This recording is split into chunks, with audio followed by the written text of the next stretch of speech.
গভীর জঙ্গলের ভেতরে বাস করত একদল আদিবাসী। তাদের নাম ছিল হাল্টা গোত্র। তারা সভ্যতার আলো থেকে অনেক দূরে প্রকৃতির কোলে নিজেদের নিয়মে জীবন কাটাত। তাদের নেতা ছিল বয়স্ক কিন্তু জ্ঞানী মানুষ জারো। একদিন হঠাৎ করেই জঙ্গলে অদ্ভুত পরিবর্তন শুরু হলো।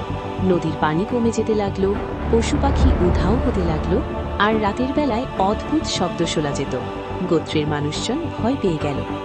যারা সবাইকে ডেকে বলল, প্রকৃতি আমাদের পরীক্ষা নিচ্ছে, বাঁচতে হলে আমাদের একসাথে লড়তে হবে। তারা 3টি দলে ভাগ হলো। একদল পানি খুঁজতে গেল, একদল খাবার সংগ্রহ করতে, আর একদল আশ্রয় শক্ত করতে। ছোট ছেলে রিমু প্রথমবার এই অভিযানে বের হলো। সে খুব ভয় পাচ্ছিল, কিন্তু তার মা বলেছিল, ভয়কে জয় করলেই তুমি সত্যিকারের যোদ্ধা হবে। পানি খুঁজতে গিয়ে তারা অনেক দূরে একটি লুকানো ঝর্ণা আবিষ্কার করল, কিন্তু সেখানে ছিল এক বিশাল বন্য পশু। সবাই ভয় পেয়ে গেল। তখন রিমু সাহস করে একটা আগুন জ্বালিয়ে ধোঁয়া তৈরি করল। পশুটি ধোঁয়া দেখে পালিয়ে গেল। সবাই অবাক, ছোট রিমু আজ তাদের বাঁচালো।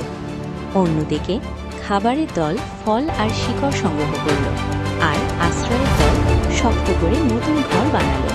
কয়েকদিনের কঠিন সংগ্রামের পর তারা আবার স্থিতিশীল হল। জারো সবাইকে বলল, আমরা বেঁচে গেছি শুধু শক্তির জন্য নয়, ঐক্যের জন্য। রিমুকে সবাই নতুন যোদ্ধা হিসেবে স্বীকৃতি দিল। সেই রাতেই জঙ্গল আবার শান্ত হয়ে গেল, যেন প্রকৃতি বলছে, তোমরা পরীক্ষায় উত্তীর্ণ হয়েছ।